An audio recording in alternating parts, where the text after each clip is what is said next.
Welcome back to day 4 of Banned Book Week. Oh my gosh, I'm so happy that you've made it this far into our discussions of A Time to Kill by John Grisham. Today's drink of choice is some English breakfast tea. I love English breakfast tea. If I have to pick a favorite kind of tea, it's probably English breakfast. Cheers. So I have a really nasty headache right now, and so I really want to make this video quick and really touch on two ginormous things that happen, or I guess two groups of people who are affected in this section of our reading, and that is Jake's family and Carly's family. Let's start with Carly and his family. The main thing about this section that has happened is that they are running out of money. So the churches are supposedly raising money for him and his family, and the Reverend, whose name I cannot pronounce for the life of me, is being super duper sleazy about it, and everybody knows that he's taking his cut, or more like possibly the entire thing, maybe. But anyway, the Reverend is taking money out of this fund for the Haleys, and they are not happy about that at all because they are very, very broke and they don't really know what to do. This plot point really reminded me of the Voltaire song, Oh Lord. If you've ever heard that song, I literally wrote in my notes, I forget which chapter this was for, but in one of the chapters that they touched on it, I literally wrote for my chapter notes, Oh Lord, in as part of my bullet points. And so if you have not heard that song, please go listen to it. It's one of my favorites of his, Oh Lord by Aurelio Voltaire. So that was kind of the main thing that happened with Carly's family. Basically, they're running out of money, and the church is supposedly providing them money, but none of that money has reached them yet. The other family I want to touch on is Jake's family, Jake, Carla, and Hannah, and we will also touch on Ethel and Bud. Ethel works for Jake, and Bud is her husband, and they were attacked by the KKK in this section because of their affiliation with Jake. And so Jake's family was also attacked before this, in previous readings, and also before Ethel was threatened. And actually, full-on attacked, my bad. Earlier, they burned a cross in his yard, and this time they almost blew up his house with dynamite, because it's what you do. But anyway, everyone's safe. Ozzie was on guard.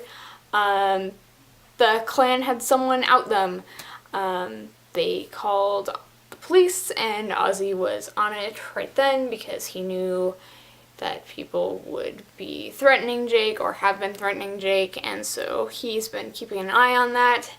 And so they watched his house. Stuff happened. Carla and Hannah are now with family elsewhere, and so we will hopefully see them return in the book. And I liked Carla. I really like her. She's a very rational person. She reminds me of myself a lot. And she kind of counters what Jake says. She plays off of Jake really well, and I really respect that. And so we'll see sort of what becomes of this. In the meantime, Jake is worried, as well as Ethel, the woman who works for him, and as I mentioned before, she and her husband are attacked, and they end up wounded. Her husband specifically is, and she is very worried about this because Jake said, don't worry about it, Ozzie's keeping an eye out, and yeah. Another thing is that the trial will not be moved out of the county.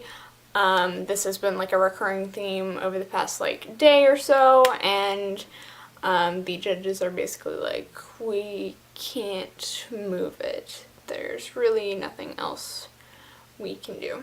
I forgot to touch on Tanya when talking about Carly's family. Tanya is still having her nightmares and post-traumatic stress and all of that. her brothers and her mom are watching out for her, as well as friends and other family members.